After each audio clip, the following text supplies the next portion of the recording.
All right, so today we're starting on Module 7. Don't worry, I'll put the reminders on everything that you need to read and watch for next week.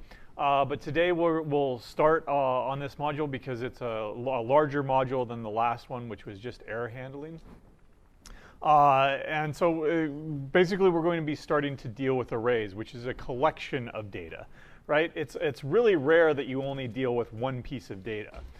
So it is really rare that you only deal with, say, one variable or one piece of data, right? Instead, you usually want to operate on a collection of pieces of data, right? And whatever that means, for now, it just means, I say, a collection of numbers. A collection of integers, a collection of double numbers, right? In C, collections are of similar data, of similar pieces of data, can be stored in what are called arrays, right? Arrays are nothing more than a contiguous memory where you can store the first thing, the second thing, the third thing. So you can store an entire collection of things all together. Arrays are a collection of similar pieces of data, like I said, of variables of the same type. So in other words, you've got an integer array or a double array. You don't have an array that holds, some of it is integers, some of it is doubles, some of it's something else. They're all similar pieces of data. They all have the same type, okay? Arrays have a single identifier. That is a name. You don't have each individual thing in the array doesn't have a unique name. It just has one name, and this is the collection of things. We can pull out the first element, we can pull out the second element, we can pull out the third element. The way that we do that is through indexing, right? Elements in array, we call these elements. Elements in an array can be accessed using an index, right? So an index is nothing more than a number. The first element is at index 0. The second is at index 1, etc. Right? If there are n elements in an array, the last one is at index what? So if there are 5 elements, then that's 0, 1, 2, 3, 4. If there are 10 elements, 0, 1, 2, 3, 4, 5, 6, 7, 8, 9. So in general, if there are n elements, then where's the last one? At index n minus 1. At index n minus 1. Right? So you have to be careful there. The vast majority of programming languages we call this zero indexing. The vast majority of programming languages use zero indexing. Instead of the, like the human-centric ordinal indexing, where we say the first element, so we say 1, the first element is at 1, the second element is at 2, the third element is at 3, right? We do that because those are ordinals. That's ordinals, that's not computing. Computing starts at 0. The first element is at 0, the second element is at 1, etc. So we're off by 1. And the reason for that is because this index actually represents a memory offset. And we'll look at that later. But it's just an easier way of indexing things if you use zero indexing. Okay? Indexing is achieved using the square brackets. And you've kind of seen this before, right? In fact, you're probably doing this on your homework right now, where you have to list the numbers that are missing in a list, or that are all given as command line arguments. Command line arguments are the number of them is an argc and an argv. Those are the command line arguments. The first one is you use the square brackets at 0. That's always the executable file name. The second one is at square brackets 1, square brackets 2, etc.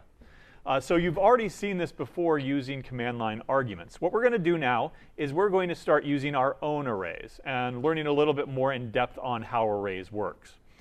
So first of all, we're going to study easier arrays, which is something called static arrays. Right? We're just going to get started by looking at static arrays, but at the end of the day, static arrays, you don't actually want to use them, and I'll show you why here in a moment.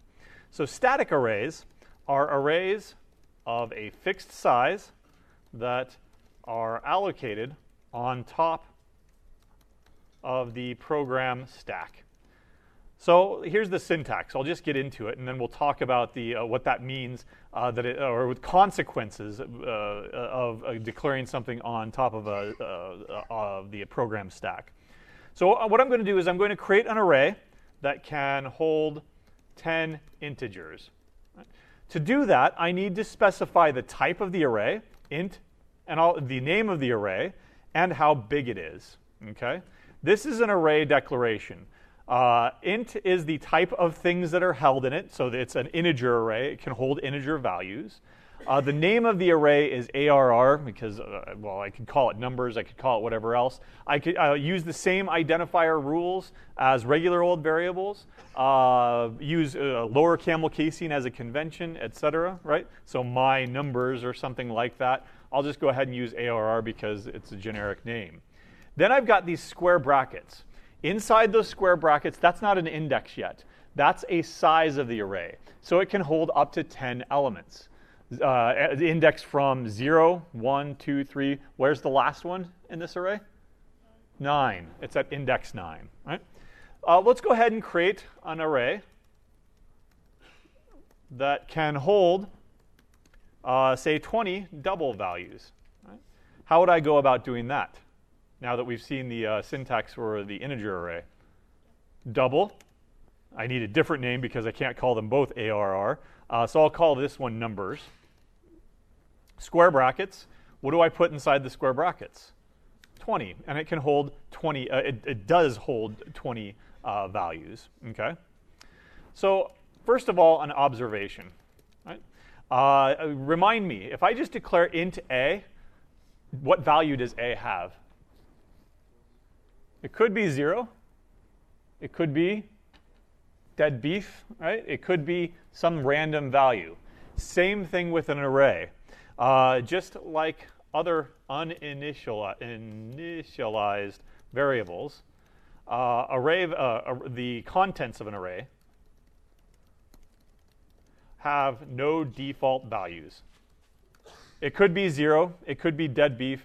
Most likely, it's just whatever was in that memory location to begin with. So what I'm going to do is I'm going to give you a demonstration of this. Okay? What I'm going to do is I'm going to come over here, and I'm going to declare an integer array, just like we did before. How big is it going to be? Well, I'm going to make this 100, a size 100.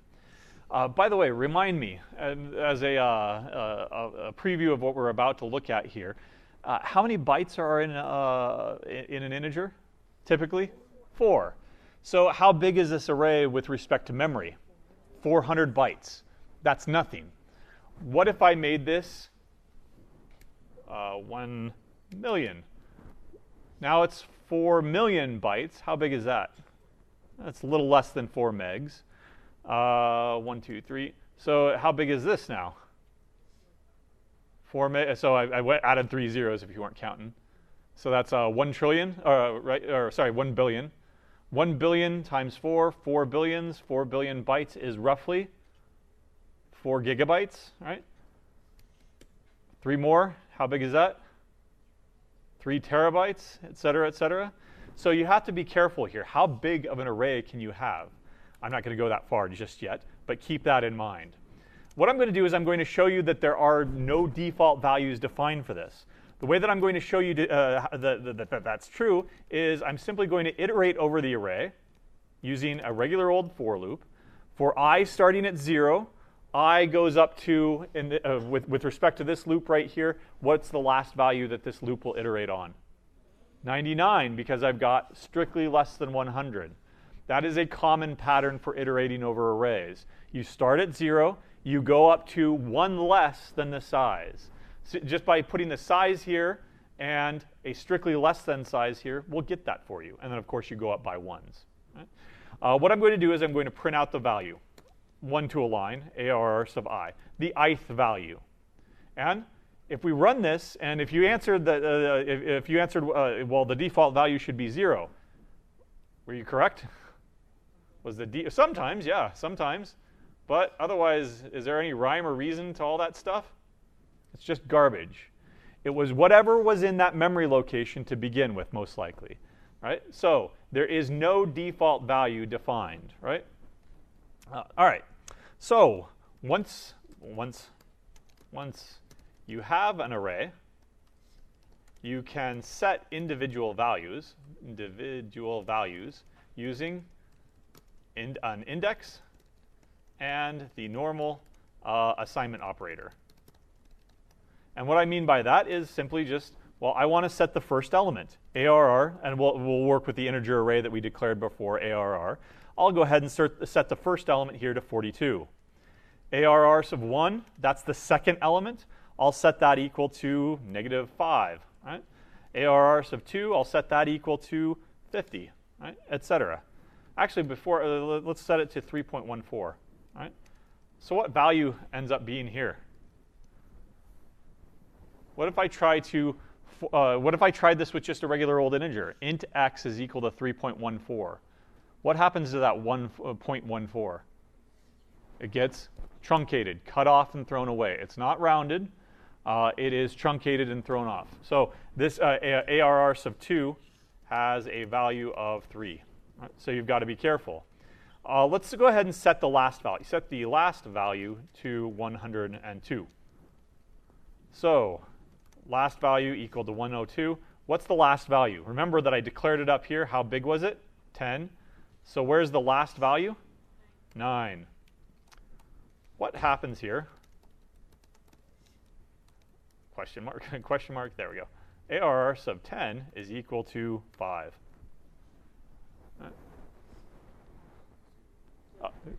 It could go back to 0. Some languages do that. I'm not sure. You're trying to access memory that you don't have. And sometimes what happens when you try to access memory that may not belong to you? Segmentation fault, right? Now, in this particular case, it's probably not going to lead to a segmentation fault because think of it this way. You told me that 4 bytes to an integer, and I've got 10 integers, so I've got 40 bytes.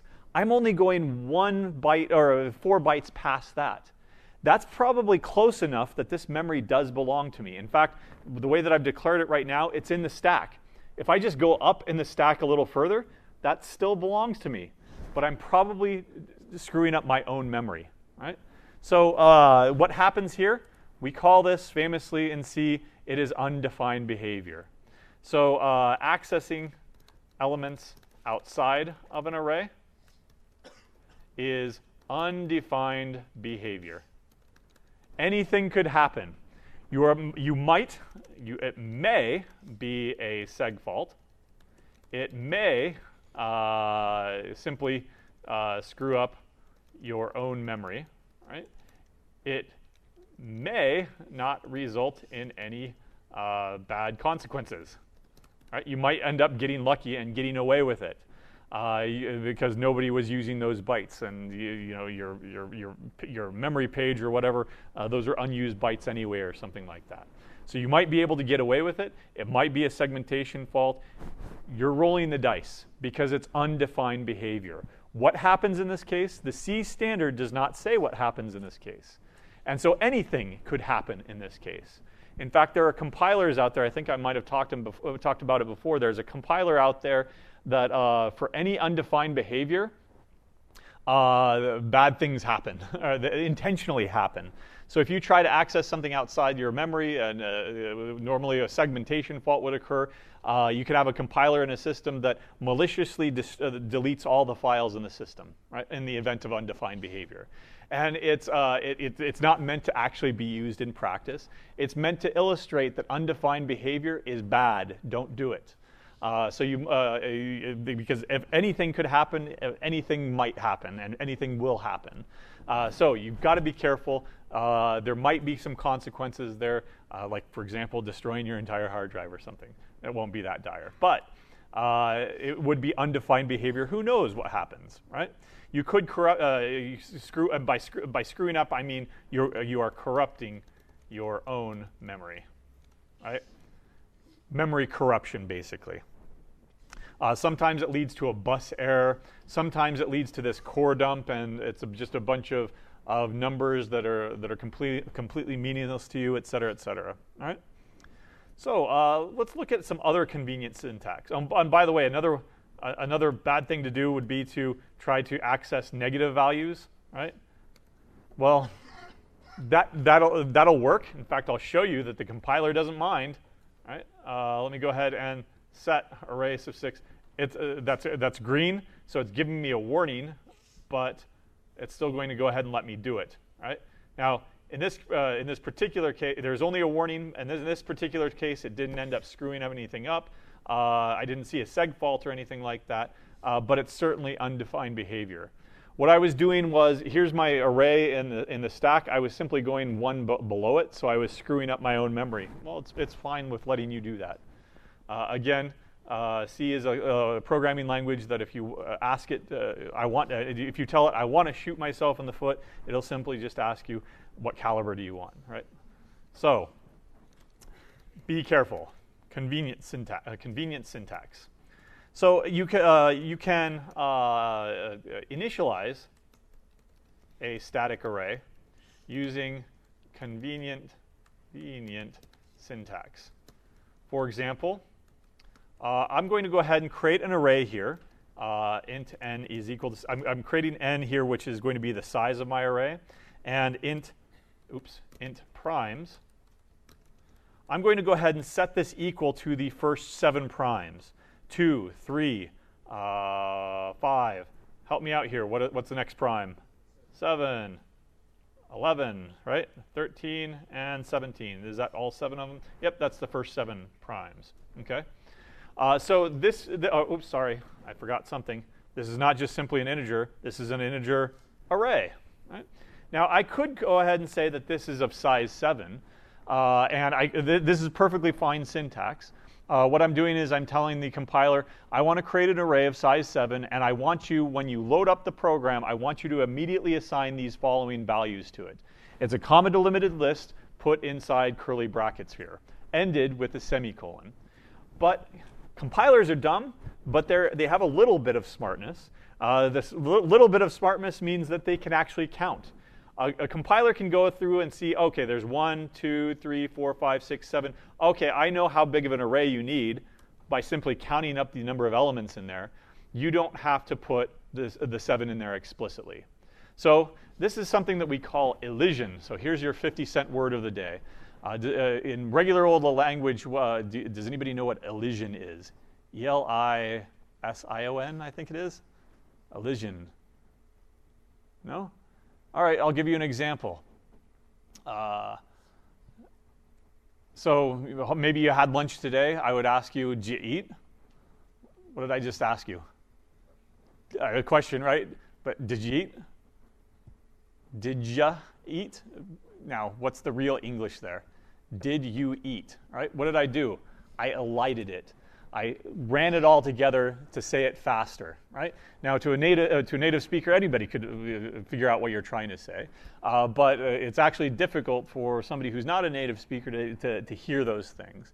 Every language has it, I'm sure. I know of at least 2 other languages that have it, and you can elide things by making it shorter, by taking out syllables or taking out sounds and running everything together. That's what we're doing here. We're eliding our syntax. We don't have to specify how big of an array is because the compiler can figure that out. So we can elide our syntax, make it shorter, and let the compiler take care of it for us. It's also convenient because if you want to come back and you want to add another prime, 19, well, now you don't have to come back here and change it to 8 if you did that. Right? But observe here that I kept track of how big it was. I did put that into a variable. Right? In general, there is no way to determine the size of an array after it has been created in C. Right? Some programming languages, in fact, the vast majority of programming languages, give you some facility for determining this. Here's an array that I created. I don't know how big it is. I can give it to a function, and that function can determine how big it is. Or it's built into the array. I can ask the array, how big are you? How many elements are in that array? In C, you don't have that. Instead, in C, everything is the user's responsibility, and that's called memory management, right? In C, you must keep track of the size of every array, right? This is known as memory management. Or part of memory management, I should say. Memory management is actually a bigger issue that when we get to dynamic memory, if you create it, you have to make sure that you clean up after yourself, and that's also part of memory management. It is your responsibility to keep track of management of how the size of every array. Right? So one consequence of this is that if you pass an array to a function, you also need to do what? Here's an array. Can you tell how big it is if I just give you the array? I just said you can't do that in C. Right? There's no reliable way of doing that in C. So what else do I need to tell you? The size. So if I'm going to give you an array, I also have to give you the size of the array. You need to pass in an integer that represents the size of the array. Right? You have to do that. Consequence. There we go. Right? And by the way, the size of an array is always an integer. The size of an array cannot be negative. The size of an array can be 0, right? Here's an array of size 0. How many things does it hold? None, right? Here's an array of size 1. Okay, you can do that, but why? Right? If you have an array of size 1, what do you have? Just a regular old variable, right? You can't have arrays of size negative value because I'd be stealing numbers from you. It doesn't make any sense. And you can't have an array of size 3.5, right? There's no such thing as an array of size 3.5 integers, right? So everything is always going to be integral. It is non-negative, and those are the rules, right? Okay. So it's your responsibility to keep track of all that stuff. This is also known as bookkeeping, right? Keeping track of the size of an array in an int variable, and then passing that around and using it. So for example, let me go ahead and go back over here and get rid of this. And if I wanted to keep track of how big of an array this was, I would need to keep track of it in a separate variable. Right?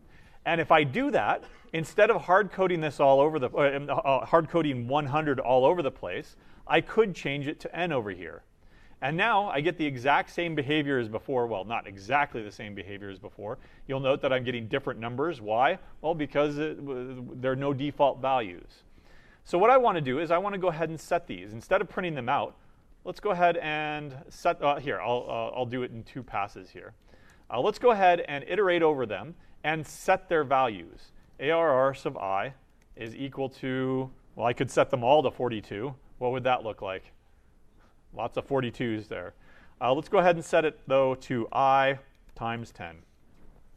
Now, what's the first value that's going to be stored in this array? 0, because 0 times 10 is 0. The second value would be 10, 20, 30. So I'm going up by increments of 10. Tell me, what's the last value? 990. Right? And so when I print this out, I get 990 as the last value. Now I'm not getting those garbage dead beef values anymore. Right? I'm getting the values that I've initialized this array to. If you want to, you can initialize them all to 0. And now you do have kind of default values. Right? Unless there's a good reason to do this, though, I generally would not do that. Okay? But again, iterating over an array, bookkeeping is necessary in order to iterate over an array. And I'll go ahead and cut and paste those examples that we just had so that they're in the notes. Here we go. Cut, paste. There. Okay. All right. Questions so far? No? Then let me do one more thing over here before I get rid of this example. What I'm going to do is I'm going to go ahead and put it, instead of, I've got 100 repeated here, right? Now, I don't have 100 here. Instead, I use my variable. I use my variable right here. What would happen if I used my variable right here? It would work in exactly the same way. Let me go ahead and make it something more substantial, I times 10, so that we get that 0 through 999, right? This is what's called a variable length array, right? So VLAs, which are variable length arrays. All right. So I only mention them because you're going to see these out in the wild. You're going to see eventually, if you start Googling some stuff and looking at how arrays work and maybe looking at some other tutorials, you'll eventually come across these variable length array kind of things. You can set the size of an array using a variable, right? So for example, the one that we just did, you can go ahead and create an integer variable here, n is equal to 100, and then you can create an integer array int arr sub n, and this will be of size 100. But in general, you shouldn't, let me go ahead and use this, shouldn't do this, right? In fact, you should not use static arrays in general unless they are very small, right? Both of these types of arrays are static arrays. And remember what I said, that static arrays means that it's being allocated on the program stack. Remember the program stack. Function calls function, calls function, calls function. What are we doing? We're pushing a new stack frame on each and every single one. What's stored in that stack frame? Local variables. These are local variables. N and arr sub n are both stored in the stack, right? In fact, let's see what this looks like in that Python visualization, but for C. Let me see what it looks like. Yeah, let's visualize this execution. All right, so I'm going to go ahead and step forward, and there are 407 steps here. We're not going to step through them all. I'm just going to step after the allocation of these two things. So there's n. See this stack frame right here? It's main. There's n. What have I, and I've got, I've got I. Oh, there's no array? Come on. All right, it's not, wow, okay. It's being smart. It's not even showing that. Why? How big would it be here? You told me that there are 100 elements in there. 100 elements has 4 bytes each, so there would be 400 bytes allocated here. It's not even going to bother to visualize that. Basically, the reason that you don't want to do this is because you end up abusing the stack space, which is relatively small, right? So, for example, let's go ahead and attempt to create a moderately large array on the stack. Right? So let's find out what this looks, and we're not going to be able to visualize this here. So I'm just going to try to run it in REPL here. So 100, okay, well that's only 400 bytes. That's not that much. Let's see, 1 million. How big is that again? 4 megs? That's not that much either. In fact, if I go ahead and do this, it'll work. It'll take for a while because I/O here, I'm stop, right? But it'll actually work. Instead of printing them out, let's just go ahead and print out the first one and the last one so that I'm forcing it to actually initialize these variables. Printf, %d, and the line arr sub 0, the first element, and the last element, %d, and the line arr sub n. Ooh, remind me, is that correct? Is that where the last element is? Where is the last element? It's going to be at n minus 1. So let me go ahead and run this. And OK, it worked. 0, and then the last element was 10 less than 1 million. OK, or 10 million, I guess. That's only 1 million. That's 4 megabytes. Let's go with one more 0, just one more 0. How big is that? 40. OK, yeah, go ahead. I was wondering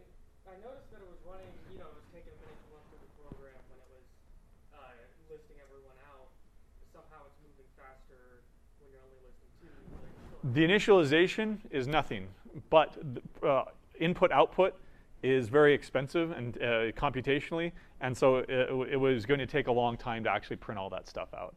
But the initialization, the lines 8 through 10, that's immediate almost. Right? So how big would 10 million integers be? 10 million times 4 bytes each. That's 40 million bytes. How big is it? A little less than 40 megabytes. Why? Because memory is measured in powers of 2. So 1 kilobyte is not 1,000 bytes. It's 1,024 bytes. 1,024 being 2 to the power 10. Kilobytes, megabytes, gigabytes.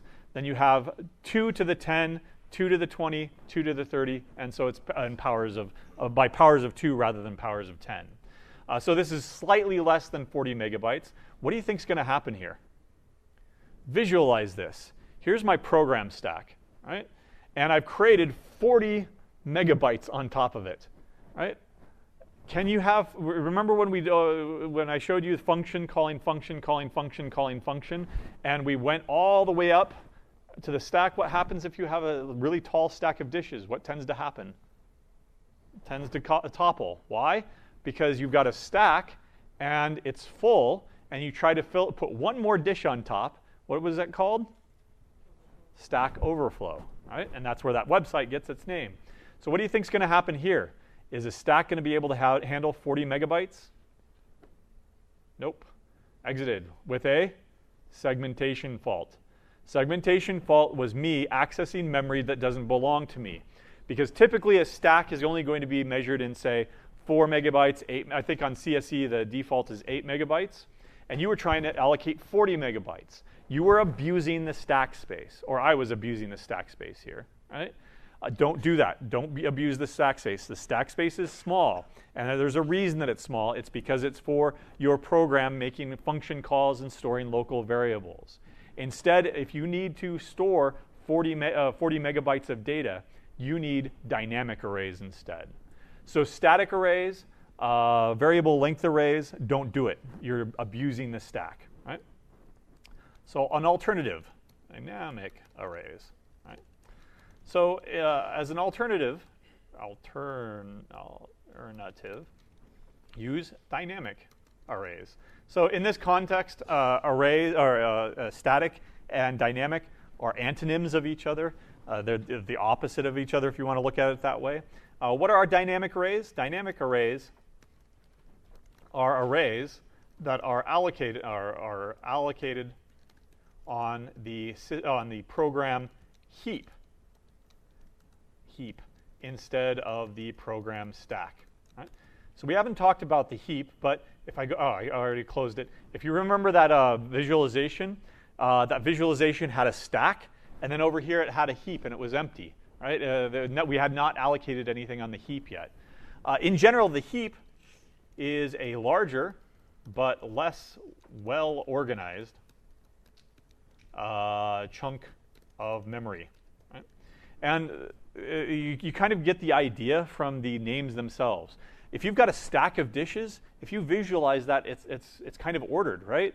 There's 1 dish and 2 dishes and 3 dishes, and you're only allowed to take dishes off the top. You pop the dish off the top, push another dish onto the top. So you have a restriction on how you access the dishes. You can't pull one out from the bottom. And it's a nice organized stack, right? You stack your papers. That means that you make them pretty and you stack them up, and you make sure that all the papers are aligned. You organize them. I say that there's a heap, what does that bring to your mind? There's a heap of stuff over there. Does that mean, does that connote or give you a connotation of organized? Nope. It's just a pile of stuff. If I were to throw something on top of that heap, where would it end up? Well, it might end up on the top if I got lucky, or it might have trickled down and then rested halfway down, or it might have fallen all the way down, right? It's way less organized, but it's way larger, right? However, the heap is much larger. In fact, you're only limited by the system memory and the system virtual memory. You're asking the operating system for memory on the heap, and it accommodates you, or it says no, that's too much, right? In general, you ask the operating system for some chunk of memory on the heap of some size, of some specified size, and it either accommodates you or refuses, right? If it refuses, then it'll tell you that it refused. For example, do you think that I could ask for, we've got kilobytes, megabytes, gigabytes, terabytes. What comes next? What? Petabytes, then what? Does anybody know that? Exa, right? Exabytes. What comes after that? I'm not sure. I don't remember. I barely remembered petabytes. But does anybody here have a computer that has 1 petabyte of RAM? A laptop, even? In fact, I saw the other day that AMD finally came out with a 64-core processor. Is that right? Does anybody know the price tag on that thing? I couldn't find it. Too much. Usually, all of your laptops are going to have either duo core or quad core. My Mac over here is a quad core, but with hyper-threading, it can run 8 threads at once or 8 processes at once. And the AMD processor can run 64 processes at once. It's probably not designed for a laptop, and it probably needs a pretty good cooling system. But in any case, what's the largest chunk of memory that somebody does anybody want to humble brag for their laptop? How much memory do you have? RAM, that is. 16 gigs, hopefully, right? 16 gigs. And your desktop would be what? 64? All right. Anybody bid me higher? 128? Oh, okay. Well, that doesn't count, right? You gotta be able to buy at Best Buy or something. All right. So we measure desktops and stuff like that on the scale of gigabytes. Certainly not terabytes. And hard drives, of course, would be measured on the scale of terabytes. But there is a limit to how much memory you can ask the operating system. So the way that you do this, the way that you ask for memory is to ask for a memory allocation. And I'm splitting it up like that because when you actually see this, using the function, using the function. Oh, come on. It's not. All right, I won't do it that way. Memory allocation. Fine. Using the function, well, what's short for memory allocation? Malloc, right? And it just stands for memory allocation, right? Don't ask me why they chose that particular abbreviation or whatever, but you use a function called Malloc, okay? Malloc takes only one argument, the number of bytes you want to allocate. You can allocate a single byte if you really want to. You can allocate 2 bytes or 3 bytes or 4 bytes. You can allocate 0 bytes, right? And it'll give you a memory location that is 0 bytes. You can't allocate -10 bytes. That'd be like deleting your RAM or something. I don't know. Not physically possible. It doesn't make any sense. But it takes the number of bytes that you want to allocate. Malloc returns a pointer to the memory location at which the memory was allocated, right? If successful. If it's not successful, what do you think it does? So I'm Malloc. You asked me for a chunk of memory. You asked me for 50 petabytes. I don't have 50 petabytes to give you. So how can I tell you that? Right? You've been looking at error handling and returning error codes. Unfortunately, Malloc here only returns one element. It returns a pointer, right? Some star pointer, right? So it can't return like 1, because 1 is a valid memory location? No, maybe, but it might not belong to you. 2, 3, 4, it can't return an error code.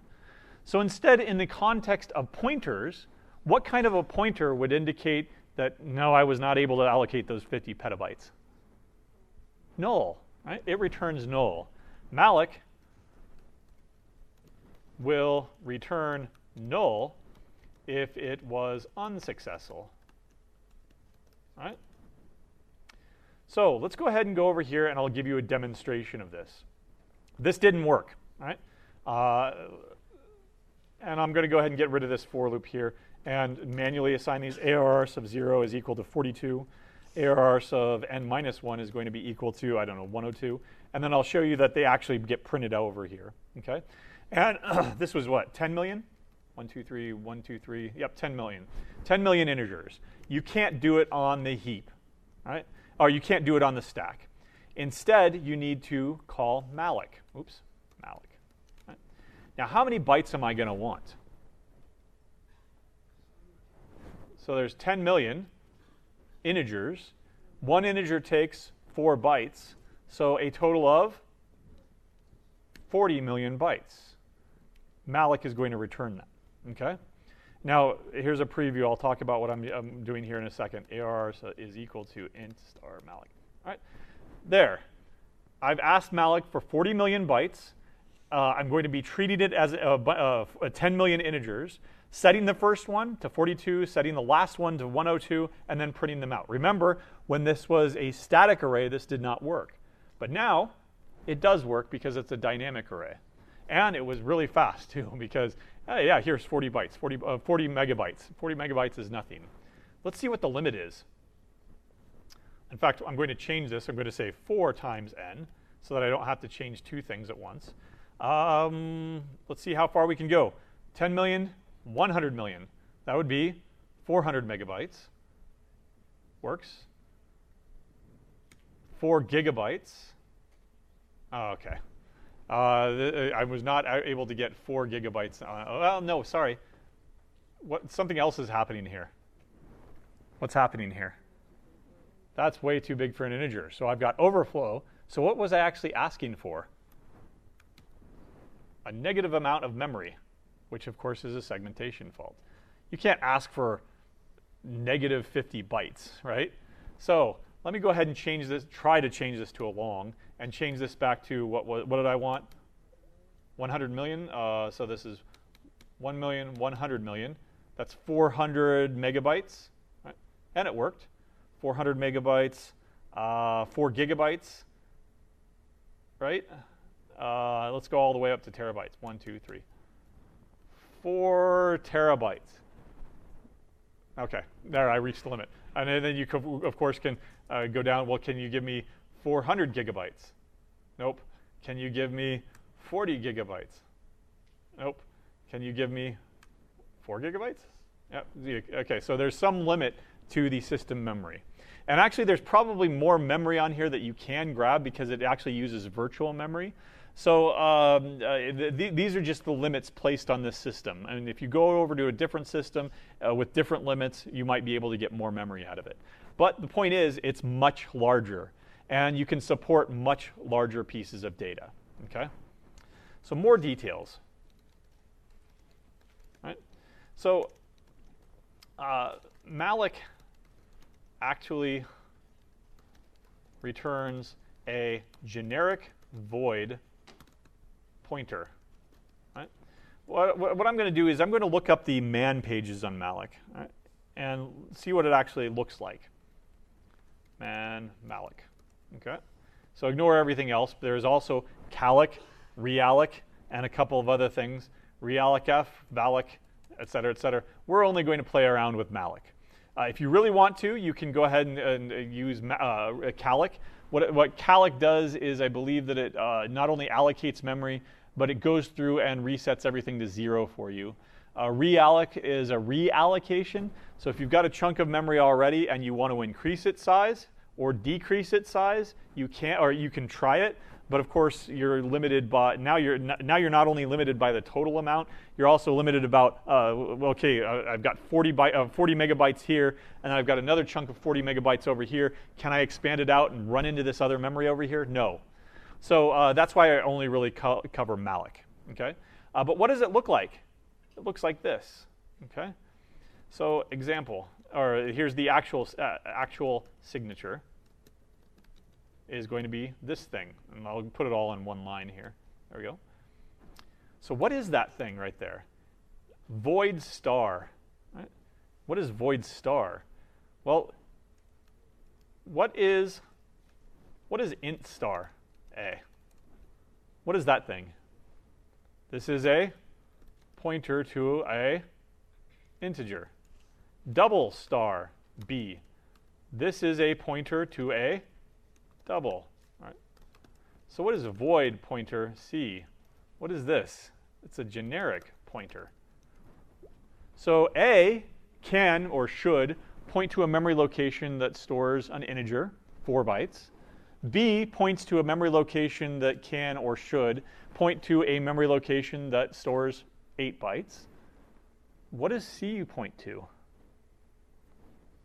It just points to a memory location, period. Right? It points to a memory location that holds stuff, something, right? Does it hold an integer? I don't know. Does it hold a double? I don't know, right? Why is it like this? Remember that C does not have function overloading. This is why you have several absolute value functions. If you want to do the absolute value on an integer, it's abs. If you want to do it on a double or a float, it's fabs. You also have labs, labs, et cetera, et cetera, et cetera. If we had to do the same thing with Malloc, you would have a Malloc for integers, a Malloc for doubles, a Malloc for characters, a Malloc for floats, right? You would have 50 different Mallocs there. And C decided not to take that kind of route, because why do all that when you've got one function to handle all of those cases? Where you ask me from, I'm the operating system now, you ask me for memory, okay, here you go. Here's 40 bytes. Use it in good health with however you want.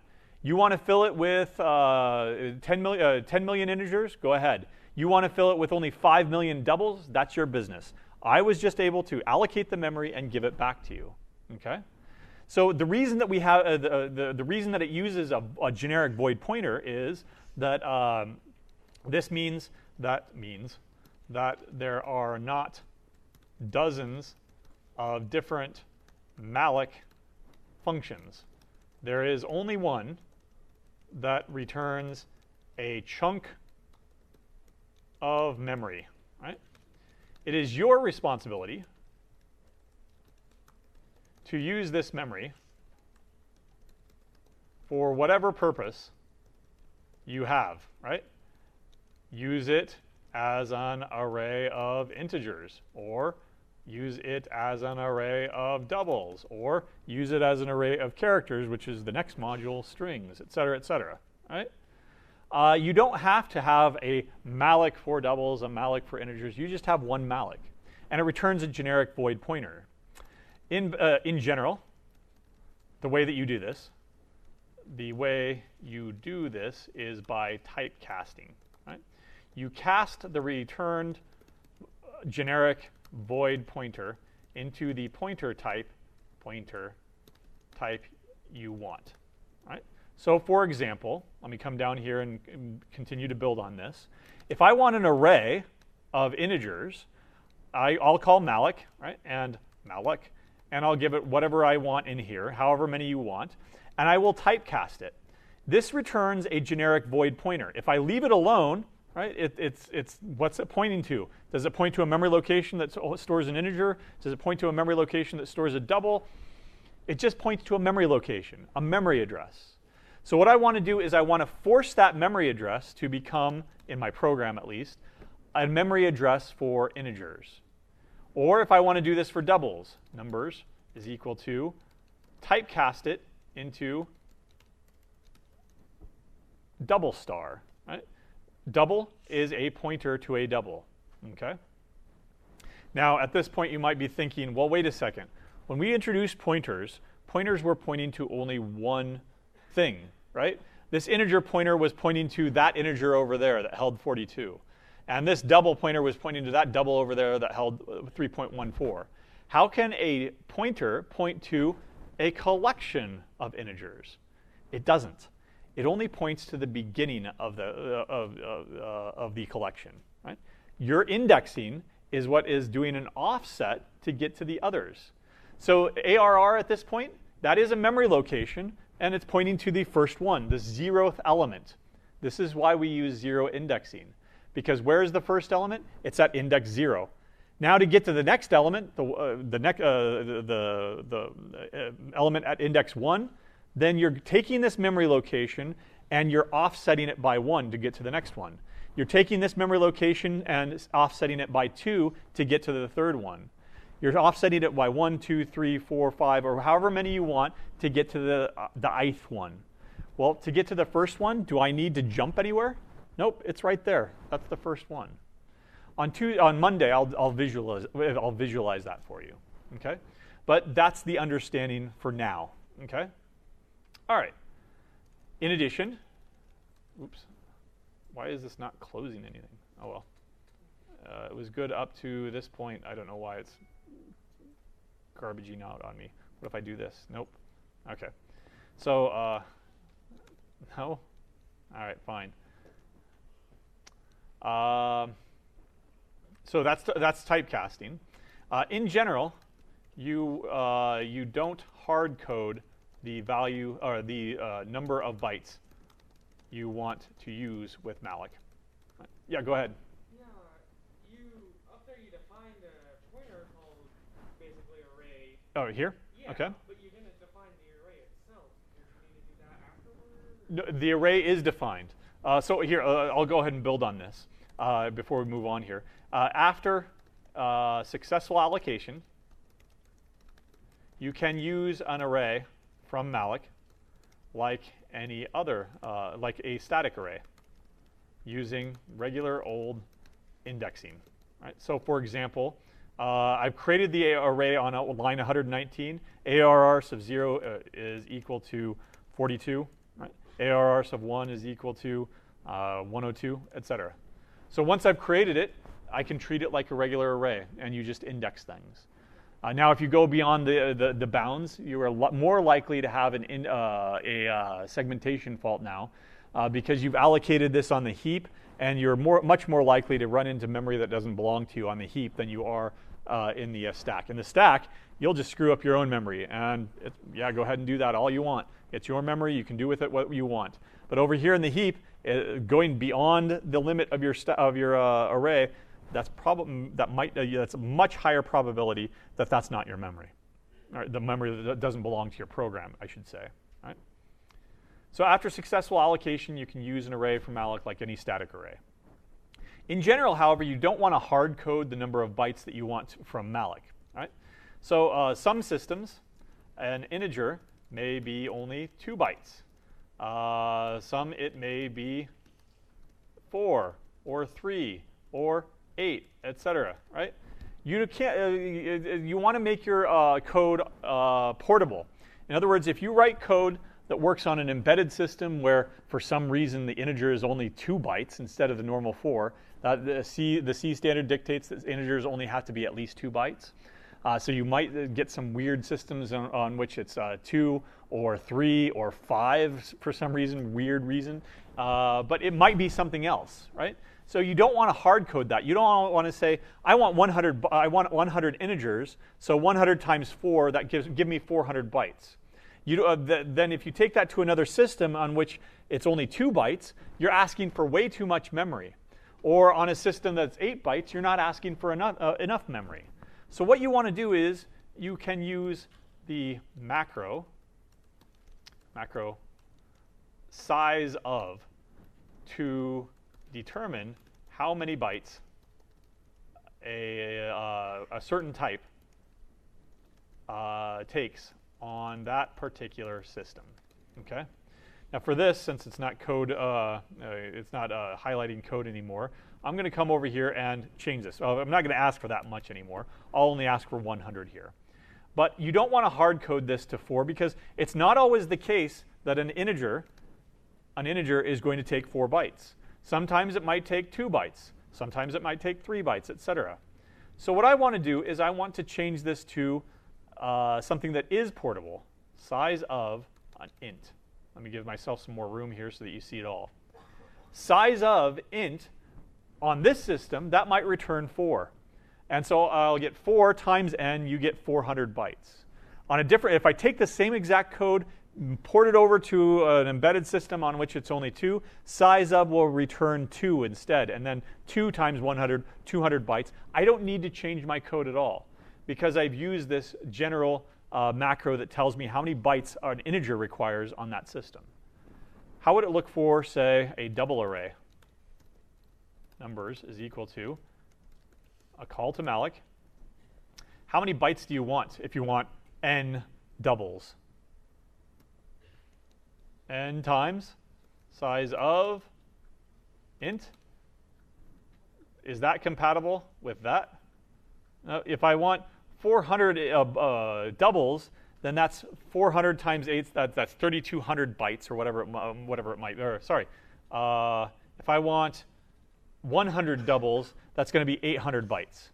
But I'm only asking here for 4 times 100, 400 bytes. I'm not asking for enough memory. So what do? I need to change this to double. And then, of course, over here, I should typecast it as a double so that it's pointing to a memory location where the offset from 0 to 1 to 2 to 3 is 8 bytes. 8 bytes here, 8 bytes here, 8 bytes here, instead of the usual 4 bytes, 4 bytes, 4 bytes, 4 bytes of integers. Okay? All right. And by the way, this is technically in C, this is not necessary. It's automatic, but there are some very good arguments for why you should do it. There are some arguments for why you shouldn't do it, but the arguments for, in my mind, outweigh it, and so this is why I do it like this and why I teach it like this. Okay? If you want to know more, read the book. I've got a footnote in there with an internet slap fight link where people are arguing back and forth on whether or not you should do this. Right? I think it's on a Stack Overflow discussion. Right? Okay. So there are, let me pull these examples over so that you can have them in the notes. There we go. And this is C. There we go. All right. Questions so far? No? OK. Let's see. Last thing that we'll do today is memory management. Memory management. All right. So once you create a chunk of, actually, once you allocate a chunk of dynamic memory,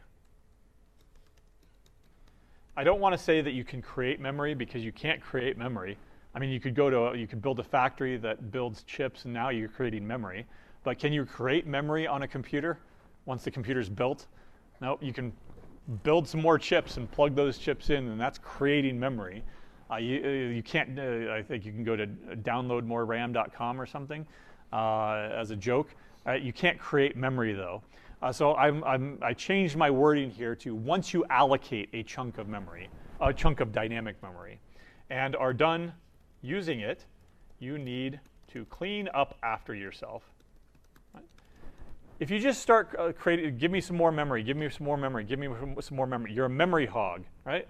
And you don't use it, okay, well, yeah, whatever, you throw it away or whatever, and you don't free it up, then what eventually happens?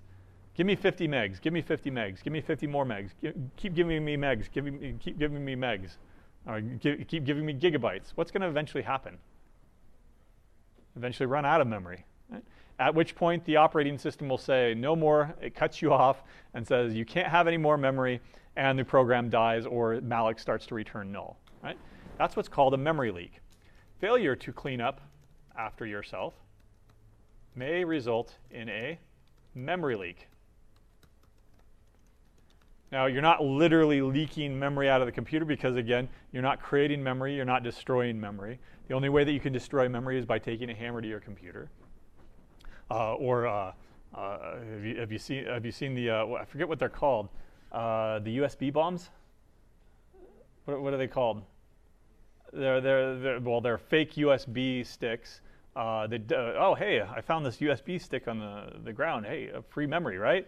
And you plug it in, and that's actually not memory inside. Instead, it is a capacitor that then fries your connection and sends a jolt of electricity through your equipment.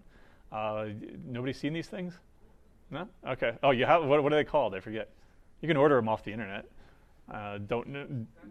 Don't play with your own equipment, though. No, it is definitely not legal if you plug it into somebody else's computer maliciously. So be careful out there. Don't just pick up some random memory stick. In fact, that's a very easy way of social engineering people and getting them to install stuff. You can put malicious programs on a USB stick and then just start throwing them out. I think that was depicted in that show, Mr. Robot. Right? How did they attack? I think it was a police station or something. She just took a bunch of USB sticks with all their malware on it that they could break in, and then she just started throwing them in the parking lot, knowing that a cop would come out. Oh, hey, free memory stick. Take it into the office, plug it in, and hey, I've got free memory. And of course, now they're in their system. Right?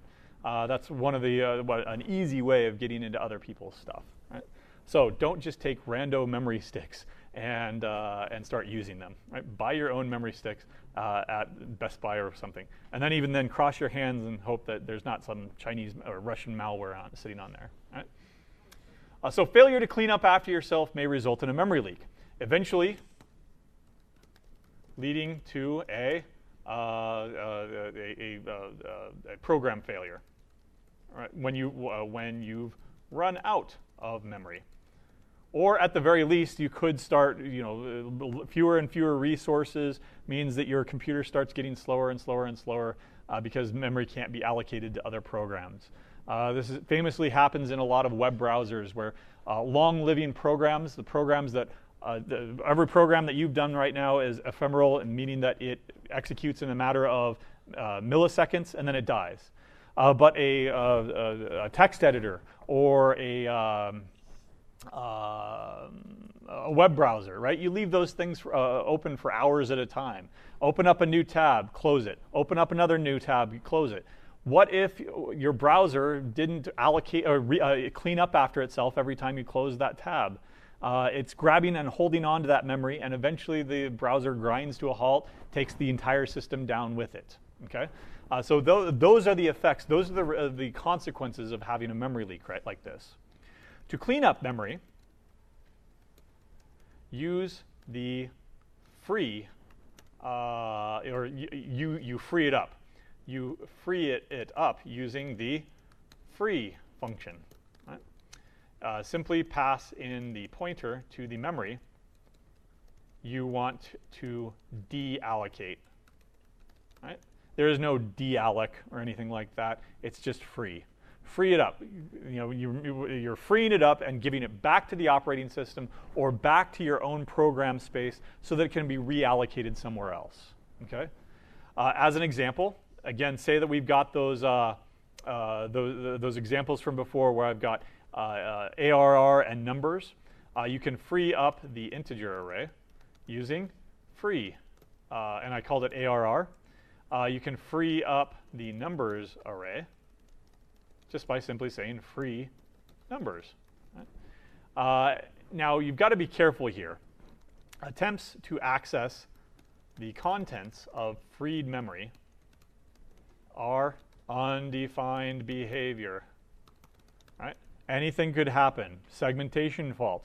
It could be, yeah, here you go. Here's what was in there originally. Or when it's deallocated, it might then wipe the memory and your results are no longer there. Anything could happen.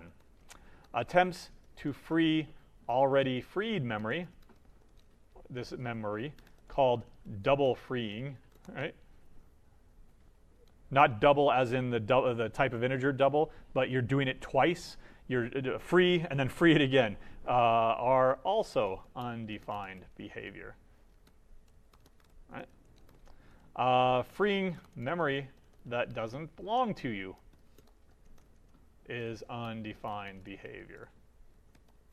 Right? Dang it. Does not. There we go. Belong to. I won't use contractions anymore, apparently. Freeing memory that doesn't belong to you is also undefined behavior. basically doing any weird or odd things like freeing up a null pointer, right? Just like dereferencing a null pointer. Bret Hart would also hit you over the head for that one. So let me go ahead and show you what happens, right? Down here, once I'm done with it, I'll free ARR. There we go.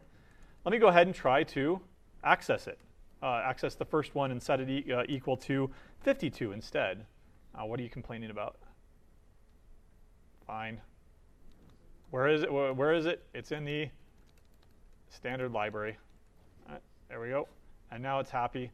I'll free it up and then try to set it again. OK, I got away with it this time. Let's go ahead and try to print it, though. Probably because it still technically is in my program space. So, OK. Oh, and it's 52. So I'm getting away with it. What if I try to do it again? Free array. I'll try to double free it. Hopefully this will be a seg fault or something. Oh, come on, really? I'm getting away with a lot of stuff today. Right? This is definitely illegal, though. And if you tried that, let's go to a less forgiving system, like, say,